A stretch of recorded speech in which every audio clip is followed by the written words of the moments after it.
ভাই দেখ তোর গার্লফ্রেন্ড কি করে বেরোচ্ছে, দেখ দেখ ভাই, দেখছিস তোর গার্লফ্রেন্ড। ভাই যতই আমার বেস্ট ফ্রেন্ড লাগে ভাই, আমি একটা ছেলে, তো আমি জিনিসটা বুঝি ভাই। ভাই চিট করা কখনো উচিত না। আমি তোকে বলছি শোন ভাই, তোকে ব্লক করে দে, তোকে তোকে কোনো এক্সপ্লেনেশন দেওয়ার দরকারই নেই ওকে। তো খালি দেখ কি করতে পারে, একদিন ওর সাথেও হবে এরকম। आपके द्वारा डायल किया गया नंबर अभी व्यस्त है, कृपया कुछ समय पश्चात प्रयास करें। এ ভাই জানিস ভাই কি হয়েছে তোর, তুই কাঁদছিস কেন? ভাই কারণ ভাই কোন রকমের ফোন তুলছে না, সব জায়গা থেকে ব্লক করে দিয়েছে। আমি জানি না কি হয়েছে, সাডেনলি কোনো রকমের এক্সপ্লেনেশন নেই, কিছু নেই। আমি জানি না কি চলছে। আরে ভাই তোকে তো সেটাই বলতে এসেছিলাম আমি, তুই জানিস ও কোন কোন মেয়ের সাথে ঘুরে বেরোচ্ছে। এই দেখ তোকে এটা দেখানোর জন্য এসেছিলাম, এই দেখ এই দেখ। What? ইম্পসিবল।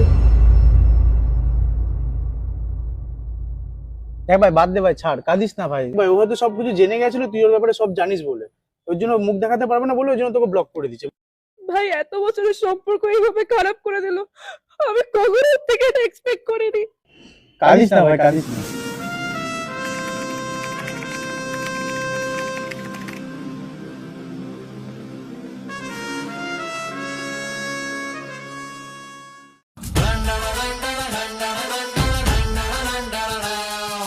বাস এবার ওদের দুজনে ব্রেকআপ হতে কেউ আটকাতে পারবে না। শালা আমি এত বছর ধরে লেবার দিচ্ছি, আমার পাখিকে অন্য কেউ উড়িয়ে নিয়ে চলে যাবে। যেটা আমার না তো কারোর না, কারো হতেও দেবো না।